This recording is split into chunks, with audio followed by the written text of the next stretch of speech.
sepanjang hidup kami.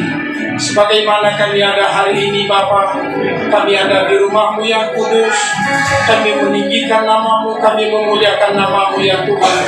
Terima kasih Tuhan atas kesempatan yang Tuhan berikan bagi kami ya Tuhan. Bapa, kini tiba saatnya Bapa kami mendengarkan kebenaran firman Tuhan Yesus. Urapi kami semua ya Tuhan. Biarlah Tuhan hati kami boleh menjadi lahan yang subur untuk kebenaran firman Bapa. Urapi hamba-Mu yang akan menyampaikan kebenaran firman. Hamba yang terbatas secara hikmat ya Tuhan, hanya bersandar kepada Allah Roh Kudus, sumber segala hikmat itu ya Tuhan. Terima kasih Bapa. Kuduskan kami semua Bapa. Kuasai hati dan pikiran kami. Kuduskan tempat ini Bapa. Terima kasih Bapa, kami sambut kebenaran firman-Mu di dalam nama Tuhan kami Yesus Kristus. Haleluya. Amin. Silakan duduk Bapak Ibu Saudara yang dikasihi Tuhan. Salam. Apa kabar?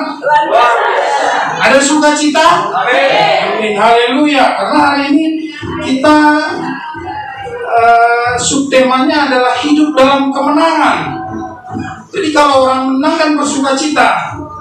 Nah, tema kita di bulan Maret memikirkan apa yang dipikirkan Allah. Nah, subtemanya hidup dalam kemenangan.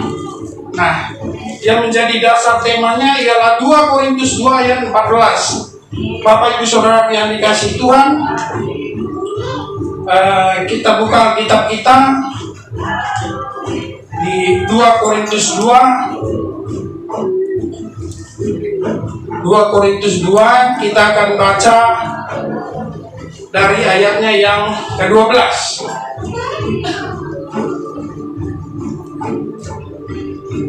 Sudah dapat semua? Nah, kita akan baca secara bergantian. Saya akan membacakan ayat yang genap, nanti di ayat 17 kita bersama-sama. Kami mengundang kita semua untuk bangkit berdiri untuk menghormati hadirat Tuhan.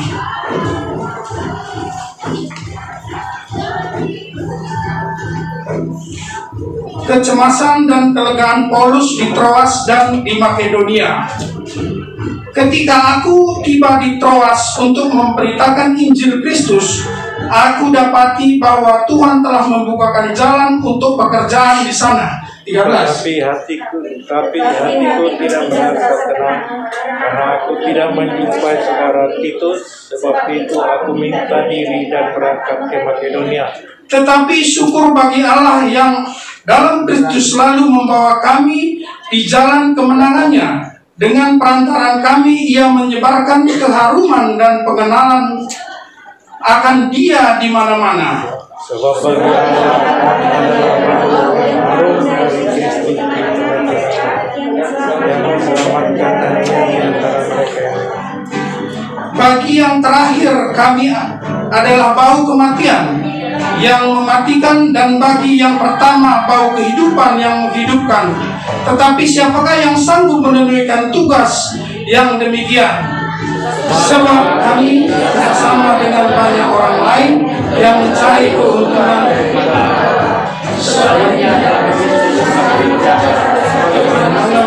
Dengan maksud murni atas perintah Allah di hadapannya. Haleluya. Silakan duduk Bapak Ibu Saudara yang dikasihi Tuhan.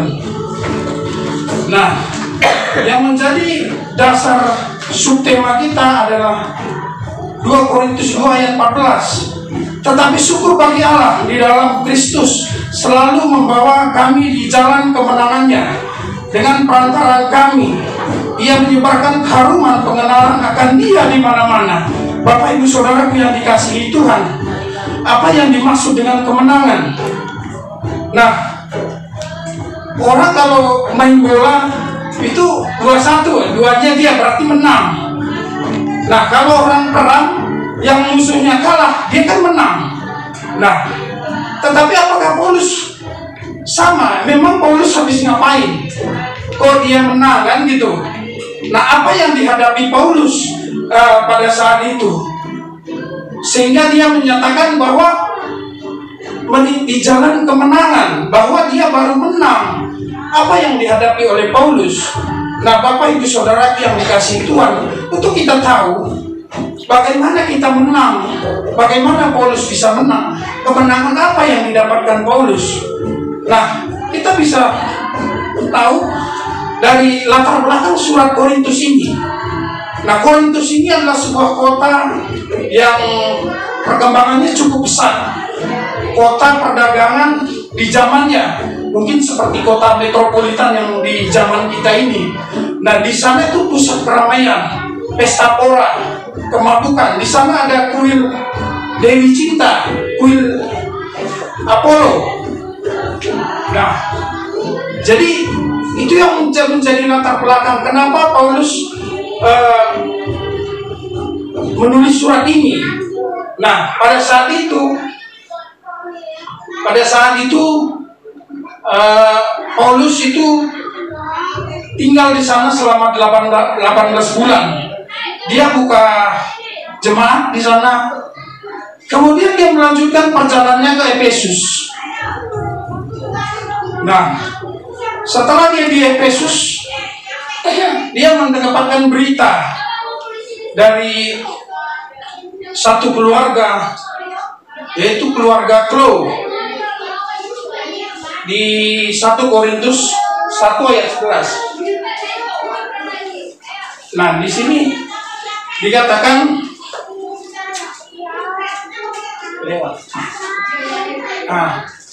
Paulus itu mendapatkan masalah karena di sana ternyata terjadi perpecahan.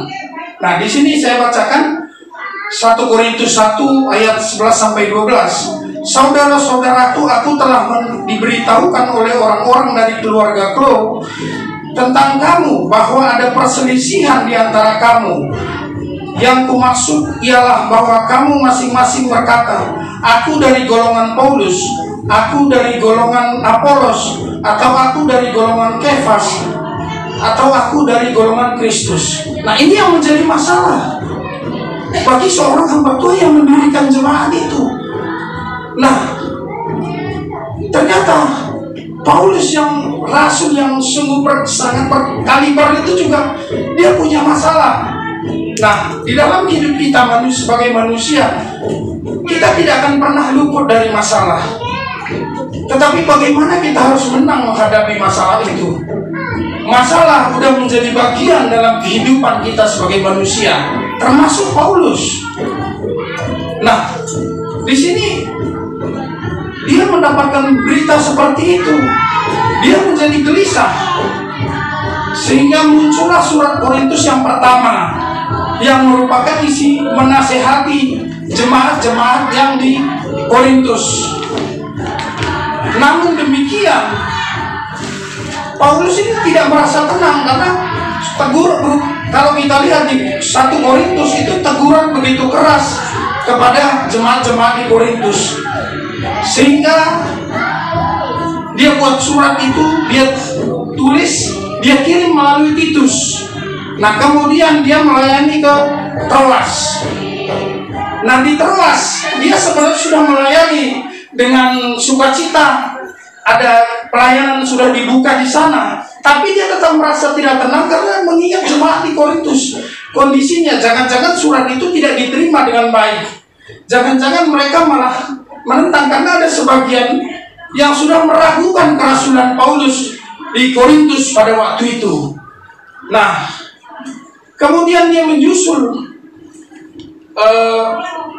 Titus ke Makedonia. Nah, di sana dia baru ketemu sama Titus. Nah, di situ dijelaskan bahwa keadaannya sudah mulai berubah. Keadaannya sudah tidak demikian. Tadi jemaat dari Titus dia dapat berita bahwa di sana itu sudah terjadi sudah tidak ada pertentangan lagi, saling menghakimi, tidak ada perpecahan lagi. Nah, kemudian di sana juga sudah tidak terjadi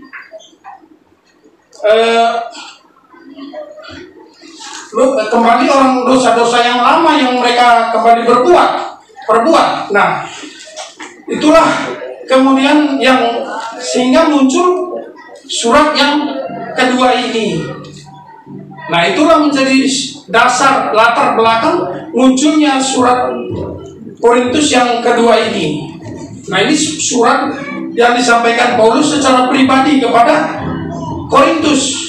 Nah, di dalam pembagian Alkitab itu ada surat umum, ada surat pribadi. Nah, kalau surat Korintus ini termasuk surat-surat pribadi. Nah, Bapak Ibu Saudara yang dikasihi Tuhan, nah kenapa Paulus bisa menyatakan kemenangan? Menang terhadap siapa? Menang terhadap masalah yang dihadapi di dalam jemaat. Nah, Paulus kalaupun misalnya jemaat keluar, jemaat bubar, secara pribadi dia sudah menyampaikan, tetapi dia merasa berat. Jangan sampai jemaat ini bubar, termasuk orang-orang yang menentang dia, orang-orang yang menolak kerasulan Paulus. Dia tidak mau itu jatuh ke dalam dosa. Nah, Bapak Ibu Saudara yang dikasihi Tuhan, apa yang Paulus lakukan sehingga dia boleh menang terhadap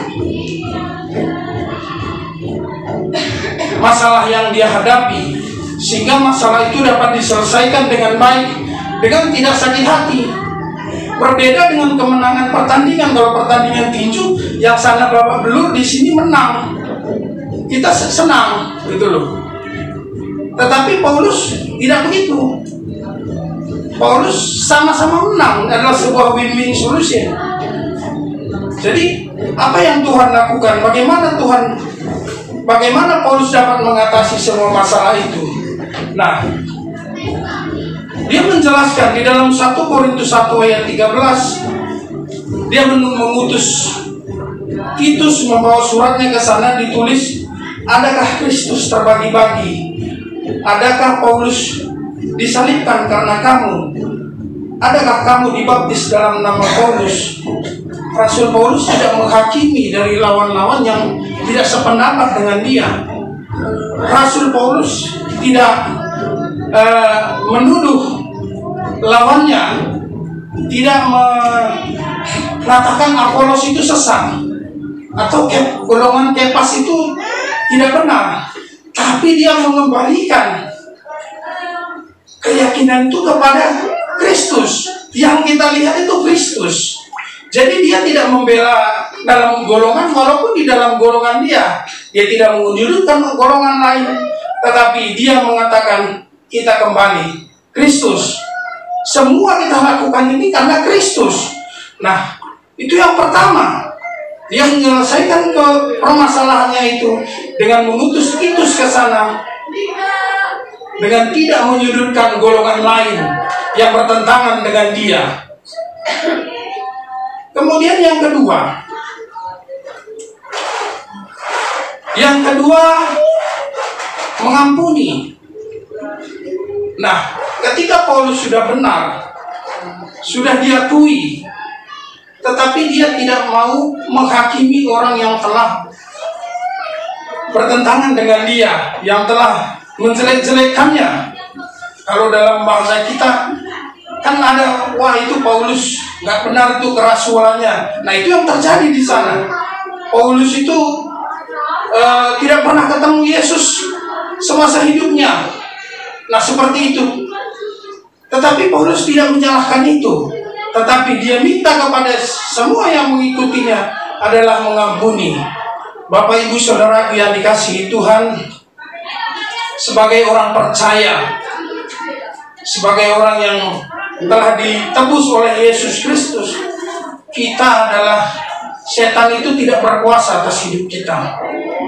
Setan itu tidak berkuasa atas hidup orang percaya, tetapi kita sendiri yang selalu buka celah. Kita sulit untuk mengampuni. Itulah celah yang setan manfaatkan. Nah, kalau kita mengampuni, maka iblis tidak berkuasa.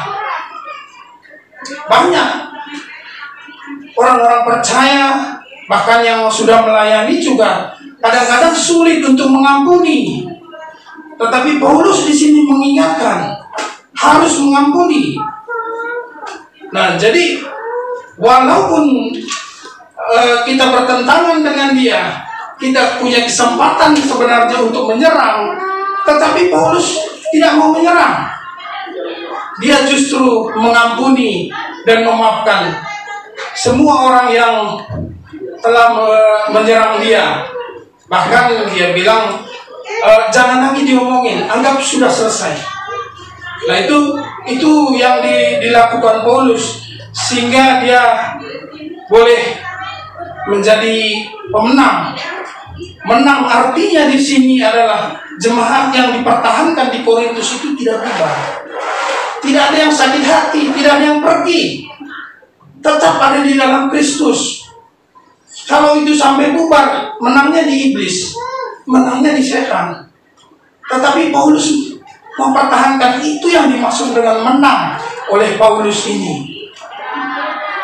Nah, kemudian yang ketiga,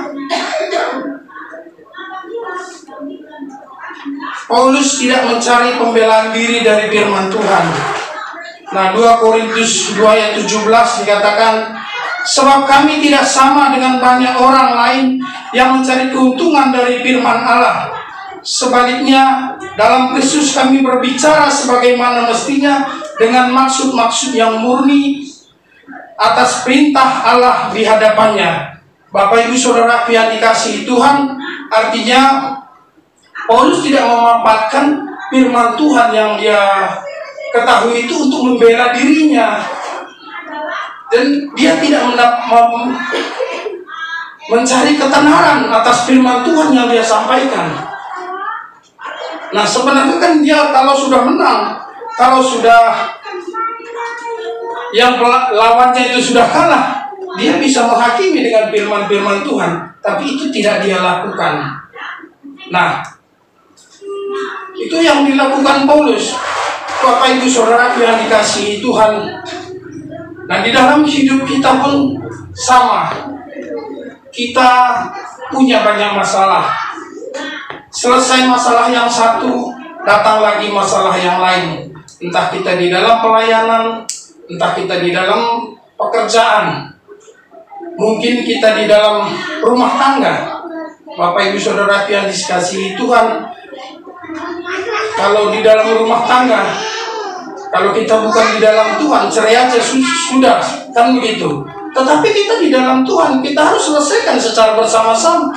Gak mungkin suaminya masuk surga, istrinya masuk neraka, atau sebaliknya. Nah itu yang dimaksud kalah. Jadi kalau ada permasalahan di dalam rumah tangga, anaknya masuk surga, istrinya masuk surga, suaminya masuk satu keluarga. Kalau sampai itu bubar, kan percuma. Itu yang ditakutkan, yang membuat Paulus itu gelisah sebelum dia bertemu dengan Titus di Makedonia. Jadi dia sangat takut, jangan-jangan di Korintus itu bubar jemaat. Nah itu yang dia takutkan sebenarnya. Dia tidak takut. Kalau bisa ular dia nggak takut. Kalau disesah dia udah pernah. Terombang-ambing di tengah laut dia pernah. Nah tetapi yang membuat dia takut adalah keadaan jemaat di Korintus ini. Nah ketika itu dapat diselesaikan, maka dia mengatakan menang. Karena kita adalah surat Kristus.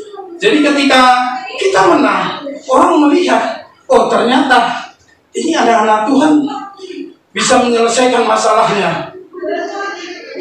Begitu. Jadi nggak lari dari masalah. Bapak Ibu Saudara yang dikasihi Tuhan, begitulah Paulus menyelesaikan masalah di dalam kehidupan kita. Kita tidak boleh lari. Kemudian mengampuni. Paulus mengampuni setiap orang yang menyerang dia. Dia tidak mempermasalahkannya lagi. Nah, sebaiknya hendaklah pelayanan kita ini menjadi berkat bagi banyak orang, bukan jadi batu sandungan. Sekiranya di Korintus dapat bubar, maka pelayanan itu boleh menjadi batu sandung, bisa jadi menjadi batu sandungan. Bapak Ibu Saudara yang dikasihi Tuhan, ada sebuah cerita begini. Suatu ketika ada bapak-bapak sama pasangan suami istri datang ke gereja. Nah, ketika sampai di gereja, ketika sedang ada firman Tuhan, HP bapaknya itu berbunyi. Nah, yang khotbah itu menegur bapaknya dari mimbar. Kemudian seluruh mata datang kepada dia menghakimi dia. Pulang dari gereja, istrinya nyanyi sepanjang jalan. Bapak Ibu Saudara yang dikasihi Tuhan, begitu minggu berikutnya Bapak itu sudah nggak mau ke gereja. Saya jangan deh nanti gitu. Tapi karena nggak ada kegiatan lagi di rumah, dia pergi ke kafe. Ternyata di kafe itu berbeda yang dia lihat. Ternyata di kafe itu, karena dia masih grogi, dia menyenggol gelas, terus tumpah ke bajunya. Seorang pelayan datang kepada dia, minta maaf, dan mengelap pakaiannya. Tidak tanggung-tanggung, manajernya datang, minta maaf, dan semua lantai dibersihkan. Bapak Ibu Saudara yang dikasihi Tuhan, jangan sampai kita menjadi batu sandungan dalam pelayanan kita, sehingga orang itu tidak datang lagi karena kita. Nah, Bapak Ibu Saudara yang dikasihi Tuhan, demikian tadi firman Tuhan yang saya sampaikan hari ini. Ada 3 hal yang Paulus lakukan. Yang pertama, tidak menyudutkan orang lain. Yang kedua, mengampuni. Dan yang ketiga, tidak mencari pembelaan diri dari firman Tuhan. Kita bersatu dalam doa. Bapa, terima kasih Tuhan atas segala kemurahan dan kebaikan-Mu atas hidup kami. Tuntun kami ya Tuhan untuk terus memperbaiki diri. Bapa, hamba sudah selesai menyampaikan kebenaran isi hati-Mu ya Tuhan. Engkau terus berbicara Tuhan bagi anak-anak-Mu. Allah Roh Kudus, Engkau terus menyempurnakan Tuhan apa yang hamba sampaikan, sehingga mereka mengerti apa yang menjadi kehendak-Mu dalam hidup kami. Terima kasih Bapa, di dalam nama Tuhan Yesus. Haleluya. Amin.